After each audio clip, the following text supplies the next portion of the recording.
Am I the only one that thought that felt like a preseason friendly vibe? Chelsea lose 4-2 at the Bridge in the London derby to Arsenal. Let's get into it. And blue is the colour. SCN! Drogba! Lampard! That could be the championship!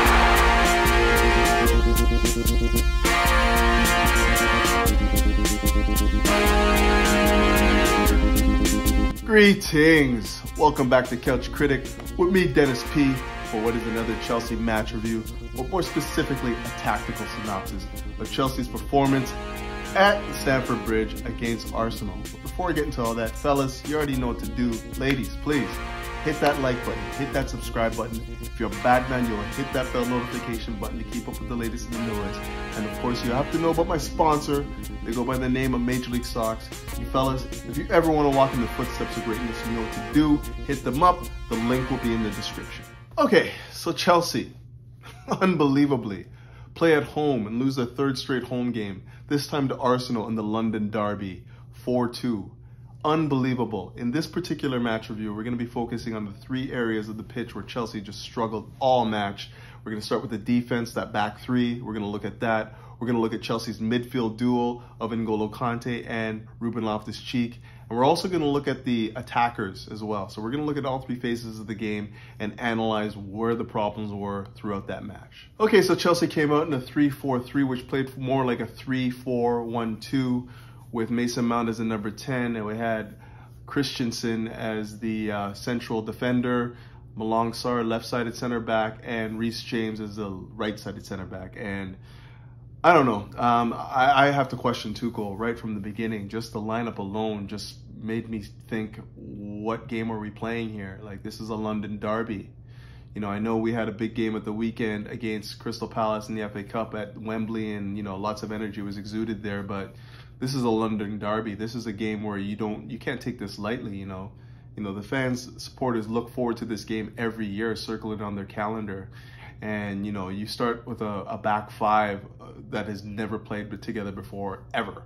Like, I don't think we've ever seen Christensen as the libero, flanked by, you know, Reece James and Malang Sarr. And man, did that defense look completely ruffled. And then to top it off, you go again and you play, you know, Azpilicueta at right wing back and Alonso, and, you know, I fail to understand what those two offer when we're trying to be in possession and we're trying to get forward and we're trying to, you know, look for link-up plays in the final third. Like, there's absolutely nothing that they can provide, yet they continually play over and over and over again.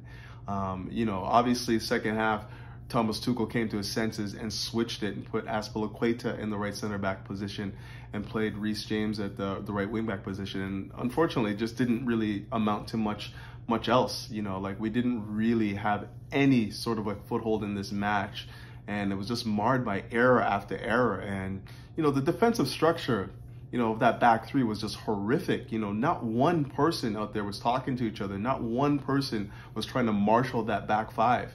And, you know, it showed, like, error after error. I mean, I'm sick and tired of seeing Christensen in that back five, in that back three. I don't want to see him there anymore. Like, the guy is checked out. He's not Chelsea. You know, if you're going to play somebody, if you're looking for rotation, the guy you need to play is Trevor Chalobah. He's made a few mistakes this year, but it's not to the point where he's checked out on the season. I don't know how many times more this season we have to depend on players that we know aren't going to be a part of the club next year.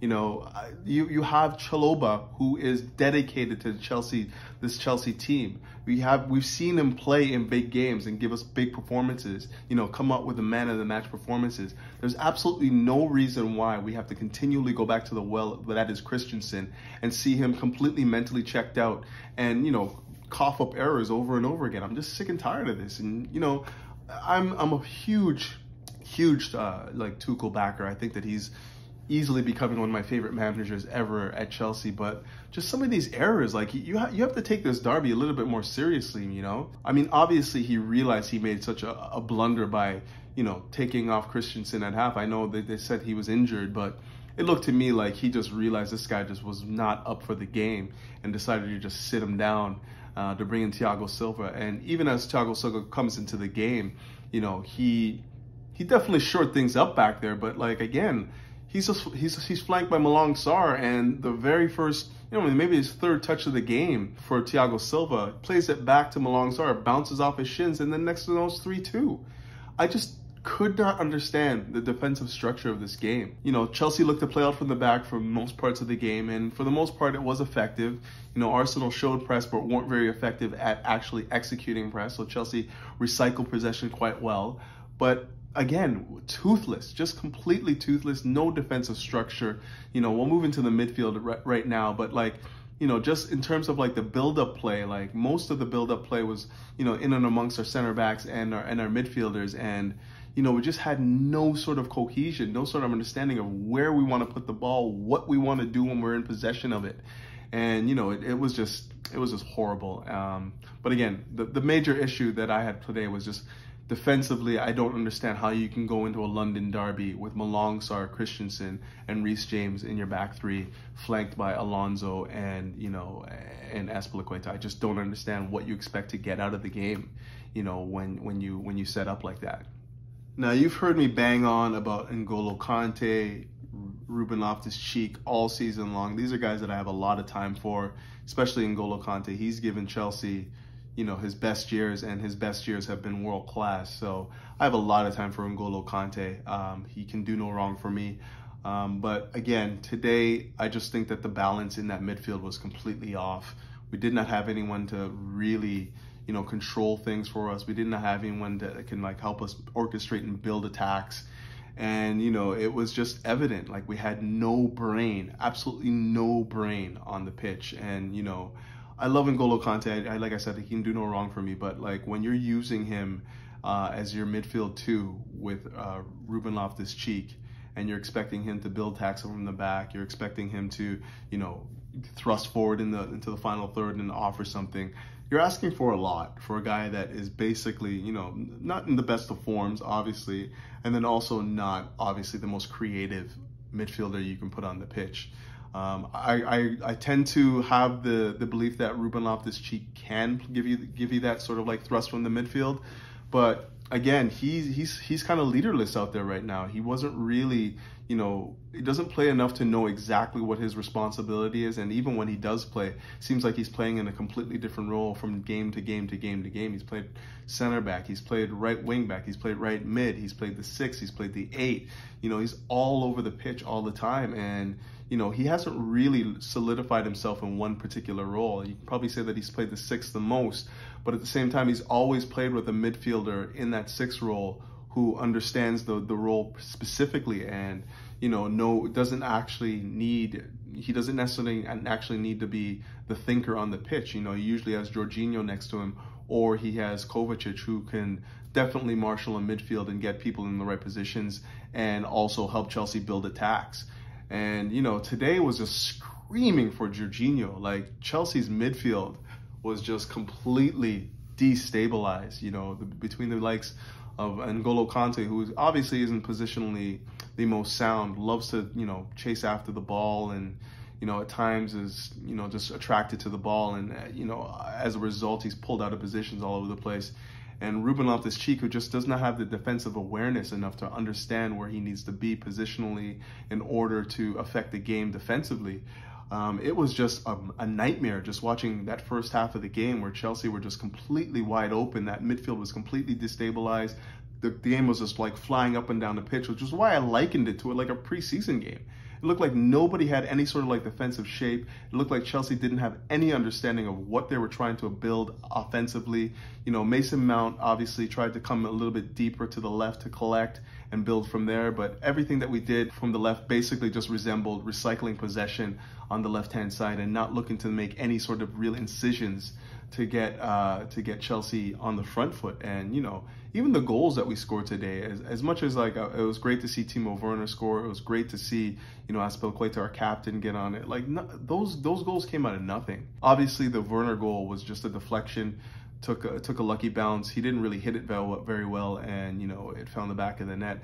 And Mason Mount again just put it into an area, and unfortunately, as Pulisic, just ran onto it and found the goal. But in terms of like building an offense and like creating opportunities to score goals, we had nothing in the midfield, absolutely nothing. And I look to Tuchel here, because not only did Chelsea have no creativity in that middle of the pitch, nobody that was really trying to take the game and demand the ball, get in the half spaces, dictate the tempo of the game. We also didn't have any sort of structure. So the two things together just make for, a destabilized midfield and no control in the game whatsoever. I would have rather seen Jorginho come in at some point in this game just to at least establish some sort of a rhythm in the midfield. We had none of that. And, the substitutions that we did make did not have any influence whatsoever, with the exception of Thiago Silva coming on for Christensen, which obviously gave the defense a little bit more structure, having a real leader back there. But in terms of like what we're trying to do, thrust forward and build attacks, we had nothing that came onto the pitch today that gave us anything. I mean, Kai Havertz came on for Lukaku late in the, the 60-minute mark, in and around there, 58-minute mark, somewhere in and around there. And, I don't even remember him having any meaningful touches. You can probably argue that, the touches that he could have had were squandered by the fact that we had no midfield buildup. We had nobody on the flanks, providing any sort of like telling balls, and we had nobody in the middle of the pitch. I was trying to get into the half spaces to engage the defense. So all in all, it was just a horrific game. It resembled nothing like a London derby. It reminded me of like some sort of like preseason game in like Taiwan or something like that, where Chelsea are just trying to like, get match fitness up, get guys to run around on the pitch. Very disappointing from the midfield perspective. And today, like, again, was just a perfect illustration as to why Lukaku just does not function in this Chelsea setup. I mean, the entire game, he was 3 steps behind the way Chelsea wanted to play. Of course, I don't want to say that Chelsea were orchestrating any sort of an attack, because we weren't, but, the pace of the game was just so helter-skelter, especially in that first half. And you'll still see Lukaku's 3 steps behind. We're playing, we're trying to build up in the final third, and, with the ball swinging from left to right, Ruben Loftus-Cheek is thrusting forward, N'Golo Kante is thrusting forward, and Lukaku is just so stationary. Even the attacking moves where we were looking for him, he's just caught on his back heels, because he's not moving, he's not adjusted to the pace that Chelsea want to play at. He has not adjusted at all to how Chelsea want to play football, and it was a real eyesore. And the funny thing is with Lukaku is he's a great ball striker. He's a guy that makes good clean contacts when he gets in a position to shoot the ball. But today, every time he got anywhere near close to a shot, it was a scuff shot here, caught on his back heels, not able to get in a position to receive the ball. Wasn't able to like use his physicality in any sort of effect today. And this is exactly what I'm saying. Like, we know how Chelsea want to play football, and it's basically on the front foot. We want to be pressing high, using a lot of energy, and we want to be getting movement from our attackers. And the only person that provided us with decent movement the entire game was Timo Werner. And he took his goal, got his goal, but at the same time, you're expecting a lot more from both Timo Werner, Mason Mount, and Lukaku. Like, the three of them just had absolutely no understanding on the pitch, and anything that we tried to build offensively just stalled as soon as we got into the final third. And that comes down to just not understanding what we want to do. There's no offensive brain on the pitch. It's something that I feel like I'm being a broken record, just discussing it over and over again, video after video. Chelsea needs somebody that in the final third can pick locks and be the orchestrator of that offense. If we don't have that, we don't have much. And even moreover, if Chelsea do not work hard, in possession, out of possession, movement, we're an ordinary team, and we're very easy to defend against. Lukaku basically had Gabriel on him the entire match, the 50, 60 minutes that he played, and gave him absolutely nothing to worry about. Absolutely nothing to worry about. Now, part of that is Lukaku, but it's not just him. It also comes down to the fact that Chelsea are not, cohesively building attacks correctly. And, You know, again, I chalk this up to Thomas Tuchel. I think that when you look for partnerships up on the pitch, you think about what Ziyech and Lukaku were able to accomplish in stretches during this season. You would expect to see him play some of these minutes. We're looking for partnerships on the pitch, you know, and we're not utilizing the ones that have the best sort of like chemistry. The end result is just a disastrous game. You know, Chelsea, you know, obliterated by a team that is, you know, lost 3 on the trot. And, you know, we've thrown them another lifeline in a London derby, in a game where, you know, you expect Chelsea to assert their dominance in London. You know, they get turned over 4-2. But I think I'm going to wrap it up there, guys. I'm just so frustrated. You know, Thomas Tuchel, how do you take a game like London derby, Arsenal? If you knew anything about this particular derby match, you would know that you cannot rest, you know, Thiago Silva. You cannot rest Rudiger. If you're going to rest those guys, you rest those guys in the cup game against Crystal Palace. I don't care. Like, you know, you have a better chance of seeing, you know, the likes of Christensen. When is Malong Song playing? Like, I don't understand. When is this guy playing? Like, what's going on here, man? You know, Chalobah should be playing minutes for this team, you know, like. Anyways, I'm just gonna ramble on, so I want to keep it short. I'm very, very frustrated with this particular performance, and you know, we just got nothing. You know, on all 3 phases of the game, defensively, in the midfield, and in the attacking third, we were just horrible. You know, giving away the ball left, right, and center. You know, caught out in transition. You know, 1v1 situations, just looking like a complete disaster. And, you know, Thomas Tuchel has to take the responsibility for this. This is like 3 games on the trot now where Chelsea have conceded 3 or more at home. You know, 4 to Brentford, 4 to Arsenal, 3 to Real Madrid. And these are big games. These are not games that you expect Chelsea to be, you know, wilting in. You expect them to show up and play big matches. And, you know, it seems like we're better on the road these days. You know, we're just more composed. We have more energy about us when we're playing on the road. The only thing that's come out of this game, and you know, it's not really something that I want to hang my hat on, but like for years now, I've been hearing that, you know, the atmosphere at Stamford Bridge has been largely dead just due to the fact that there's a lot of tourists coming in, and you know, they're just there, you know, just to take in the atmosphere and not really, you know, support the team. And you know, today we had season ticket holders only. Season ticket holders only, and you could hear a pin drop in there. You know, all match long, all I heard was Arsenal supporters like cheering them on, like this ridiculous Arteta chant that they have right now. We got Arteta. Like, give me a break. You got Arteta. Anyways, you know, the atmosphere was very, very poor, and you know, obviously there's lots of turmoil around the club right now, and you expect it not to be the greatest atmosphere, especially with 10,000 fans not able to get into the grounds. But I expect a lot more from the season ticket holders. You know, no more excuses. You can't be telling me that the atmosphere is dead because you're a supporter of, you know, foreigners like myself coming to the game and, you know, just, you know, there for the spectacle of it. There's more to it than this right now. Chelsea need, you know, to be getting behind their team, and especially in situations where we can't be at full capacity. We need to hear the people that are there, and you know, this game was just void of that. It felt like, again, a preseason game to me, and can't believe it was a London derby. But we moved. We got West Ham again in the London derby, and I'm expecting a bounce back performance. I expect Chelsea to come out and play with the energy, intensity, and just some sort of an idea of what they're trying to do.